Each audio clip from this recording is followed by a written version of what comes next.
Tout d'abord, très grand merci à l'APEDA pour cette invitation et pour ces discussions, comme et Madame la Ministre, on vient d'écouter, qui vraiment abordent des thématiques qui sont vraiment au centre de la discussion des stratégies éducatives dans toute l'Europe. Et voilà, c'est pour ça que je suis très content et vous remercie pour cette invitation, pour donner un peu aussi une information des possibilités de vous renseigner, pour expliquer quel est notre rôle en tant que Commission européenne pour aider aux décideurs nationaux, aux communautés ici en Belgique, et pour faciliter qu'on fait des progrès sur cette thématique. Parce que, si je peux me permettre un petit commentaire, parce qu'on a eu une super discussion avant ici, de différentes perspectives. Quelqu'un a dit l'informatique et le digital, c'est le futur. On va développer l'inclusion, il faut voir tous les enfants. Mais petite correction que je donnerai, comme aussi l'a dit la ministre, ce ne sont pas des défis du futur, c'est l'aujourd'hui, c'est le présent. On est en toute phase de transition pour préparer que l'enseignement soit à l'auteur des défis que l'enseignement et que notre société nous pose. Alors je me présente, je travaille pour la Commission européenne, je suis chargé de tout ce qui est politique pour l'école et pour expliquer qu'est-ce que ça veut dire plus en pratique, parce que comme je viens de dire, toutes les décisions sont prises au niveau national. C'est Mme Désir qui décide avec le Parlement. Ce que nous, on essaye de faire, de soutenir les décideurs nationaux, régionaux, parce qu'on voit que quand même beaucoup de thématiques qui sont discutées ici en communauté francophone, en Fédération Wallonie-Bruxelles, sont les mêmes thématiques qui sont aussi discutées au Portugal, en Pologne, en Grèce. Et alors, parfois, les décideurs politiques se tournent vers nous et nous demandent « Ok, je sais très bien ce que je fais chez moi, mais ce serait quand même intéressant à savoir qu'est-ce qui se passe dans des autres pays.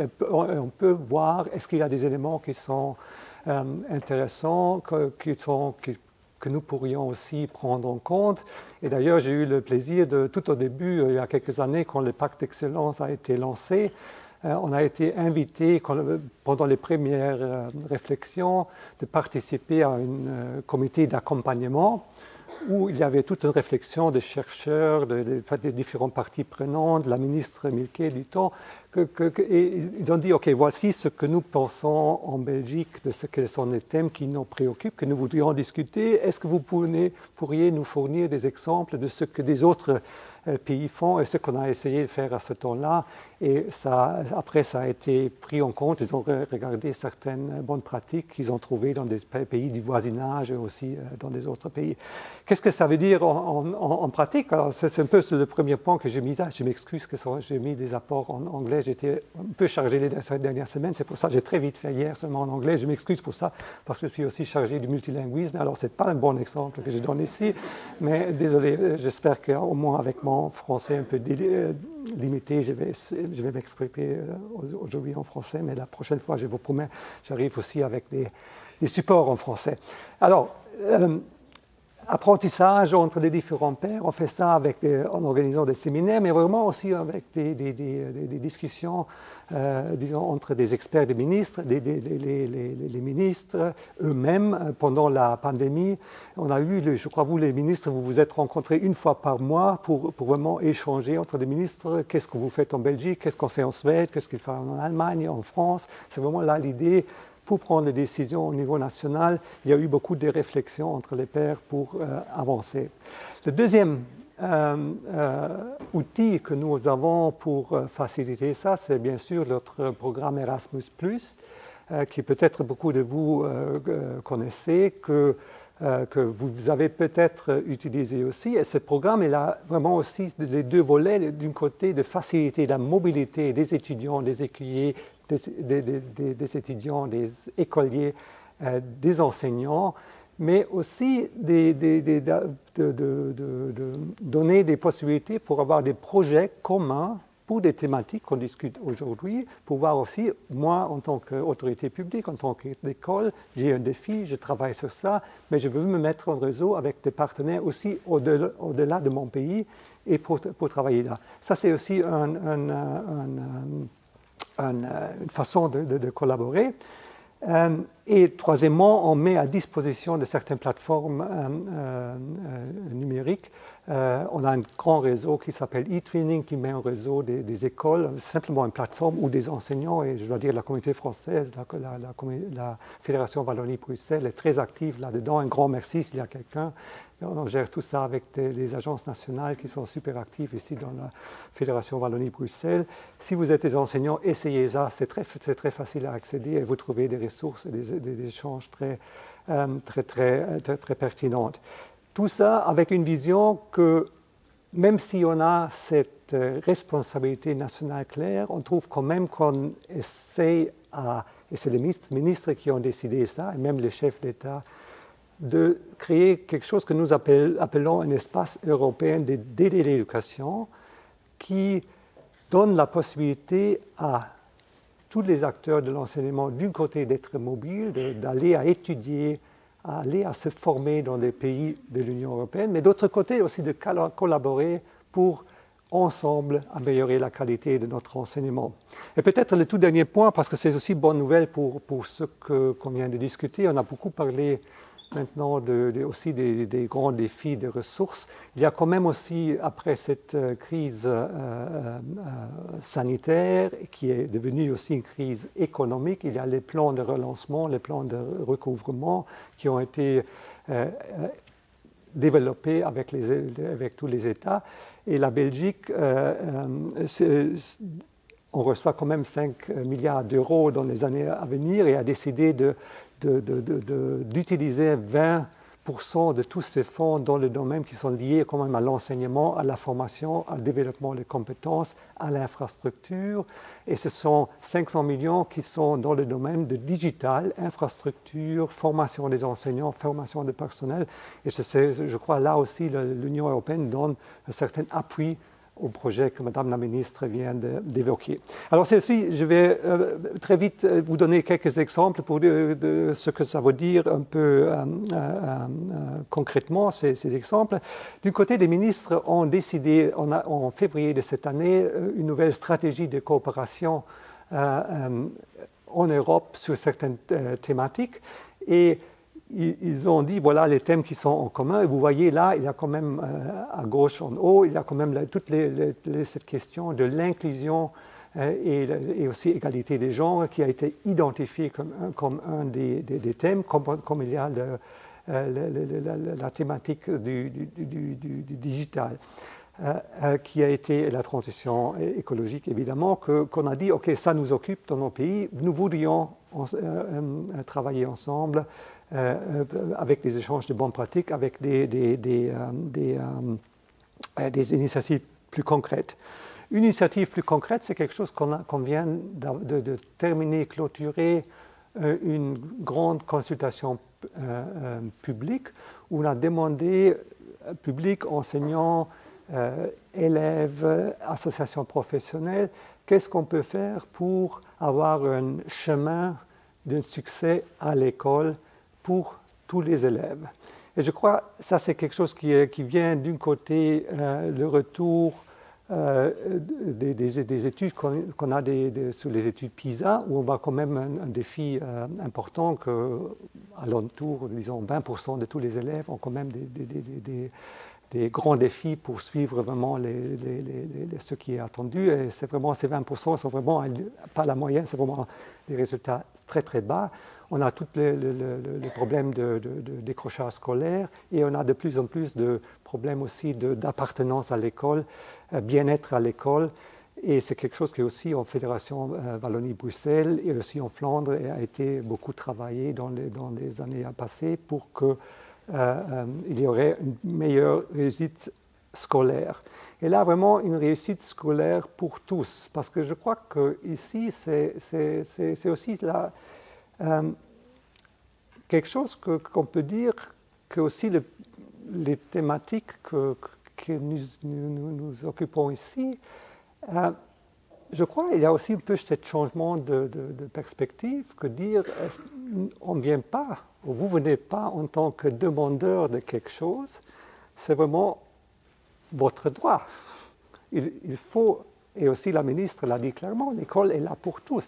Évidemment, après, il faut beaucoup de discuter comment est-ce qu'on met ça en pratique dans tous les jours, mais à la base, on arrivera tout à être, Madame Ducas a aussi très bien dit, il faut être pragmatique et toutes ces des discussions, comment trouver les solutions.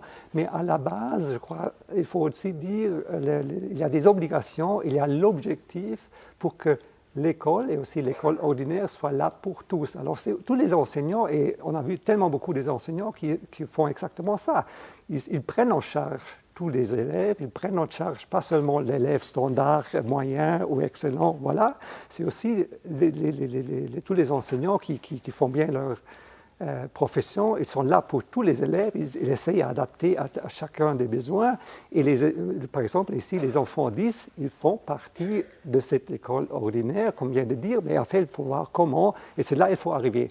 C'est pas gagné, c'est pas facile, mais ça c'est vraiment clair, ça c'est la législation aussi belge qu'on voit. Aussi, petit exemple de quoi on discute là, sur cette recommandation qu'on est en train de développer, c'est vraiment tous les aspects qui ont été discutés aussi dans le petit panel avant, tous ces aspects de prévention, disons, analyse précoce pour intervenir le plus tôt possible, après intervention, compensation qui ont été aussi discutées, et ça peut être facilité par un bon système de monitorage. Et ça, c'est quelque chose qui s'applique vraiment à tout le monde. C'est vraiment comment est-ce qu'on peut voir avec toute la population scolaire de faire avancer les choses et identifier des enfants en difficulté d'apprentissage pour qu'ils aient la possibilité d'avoir une réussite scolaire. Et je dois dire aussi, parce qu'on vient de parler de société inclusive, petit commentaire aussi, qu'est-ce qui va s'arriver après? Ben, disons, regardez Nathan, je ne sais pas où est-ce qu'il est, et aussi la mère disons, aujourd'hui, ben, quel employeur? Si vous voyez la façon que Nathan a été là avec la motivation, quel employeur aujourd'hui aurait un problème de dire tu as des problèmes d'écriture quand je vois quelqu'un qui est là avec toute sa motivation, sa façon de parler? Je crois aussi, on va aussi dans le monde du travail, disons, je crois au monde du travail, cette idée d'aujourd'hui qu'il y ait quelqu'un qui dit on ne met pas à disposition un ordinateur si on a un collaborateur qui soit un collaborateur motivé, qui sait de quoi dire. Je crois que vous ne trouvez pas cet employeur en Belgique. Et ça doit être un peu la même chose dans l'enseignement. Je crois aussi aujourd'hui avec tout ce changement qui a eu lieu, avec toute la crise Covid, vraiment la grande utilisation d'outils numériques, et on a vu comment ça peut aider à arriver à mettre en place les objectifs pédagogiques qui ont été dits. Ça va être vraiment la normalité dans le futur, je crois que c'est déjà le cas. Alors je crois là c'est aussi quelque chose, ça devient un peu la normalité, comme les enfants de différentes situations doivent être la normalité dans l'enseignement. La même chose aussi, le digital est un peu la normalité. Et ça c'est quelque chose qu'on fait aussi, je vais parler maintenant d'une initiative sur l'inclusion scolaire. On est en même temps, en ce moment, en train de discuter au Conseil des ministres, parce que moi je travaille pour la Commission européenne, on fait des propositions, après c'est les ministres qui prennent les décisions pour ce qu'on fait au niveau européen. On fait par exemple aussi des documents politiques qui essayent d'identifier certaines leçons qui ont été prises par cette crise, et est-ce qu'il y a des leçons à tirer pour améliorer l'enseignement aussi dans le futur, pour voir aussi, ok, cette crise était traumatique, mais on a aussi beaucoup appris, alors peut-être il y a des choses que même quand cette crise sera terminée un jour, espérons-le, qui pourront être utiles pour un futur enseignement moderne. Voilà, ça c'est un peu l'échange de bonnes pratiques. Maintenant, quelques mots sur Erasmus. On a Erasmus, c'est toujours un programme Erasmus+, que vous connaissez peut-être, un programme qui est pour certaines, toujours décidé pour une certaine période. Le programme actuel vient d'être lancé, c'est 2021-2027.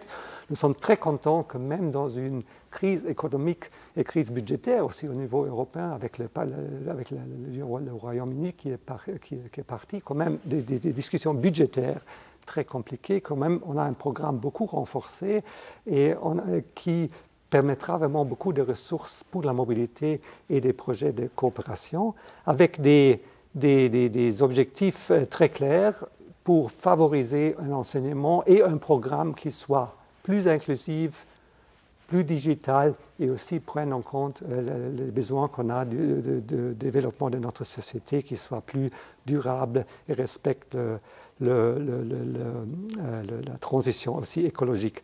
Maintenant, il y a beaucoup pour ceux qui travaillent dans le domaine de l'école, il y a beaucoup, là j'en suis très fier parce que j'ai travaillé pour ça un peu de temps, il y a aussi le volet pour école a été très renforcé et ça c'est quelque chose que j'ai pris de votre page Facebook, Madame la Ministre, quelque chose qui a été publié sur votre... Alors, regardez le Facebook de Madame la Ministre et l'Agence nationale Erasmus des derniers jours. Il y a Guillaume qui nous explique les nouvelles possibilités que Erasmus offre dans cette période. Je vous invite simplement à regarder ça. Ça prend 4 minutes et il explique ça beaucoup mieux que moi et en tout cas aussi d'une façon aussi beaucoup plus amusante que moi je suis capable.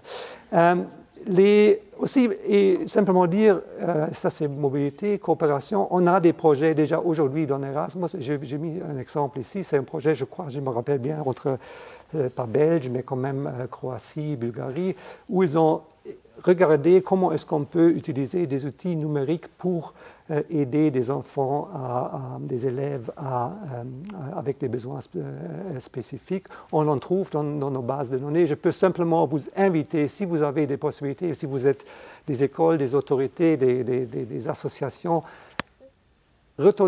contactez l'agence belge francophone qui gère le programme Erasmus+. Ils vont vous aider à trouver des partenaires en Europe et des possibilités de vous mettre en réseau avec des partenaires dans d'autres pays pour travailler sur les thèmes qui vous intéressent et qu'on discute aussi aujourd'hui. On a spécifiquement, ça c'est un peu plus technique, mais il faut dire aussi, il faut avouer que nous, à un certain moment, on a aussi été critiqués pour que le programme était un peu trop facile à accéder pour ceux qui sont déjà bien dans l'école, dans les universités, et elle nous a demandé du côté du Conseil et surtout du Parlement européen faire plus attention pour que le programme soit vraiment déjà plus facilement accessible à tous des groupes qui ont peut-être plus de difficultés à l'école et soient désavantagés d'une façon économique. Nous, on a toujours dit, on partage tout à fait ça, mais c'est vrai que dans nos programmes, ça reflète, je crois on dit en français, ça reflète un peu assez bien ce qu'on voit de tous les systèmes nationaux. C'est pas mal ce qu'on fait, on a tous ces projets, mais ça pourrait être mieux encore. Alors en ce moment, on vient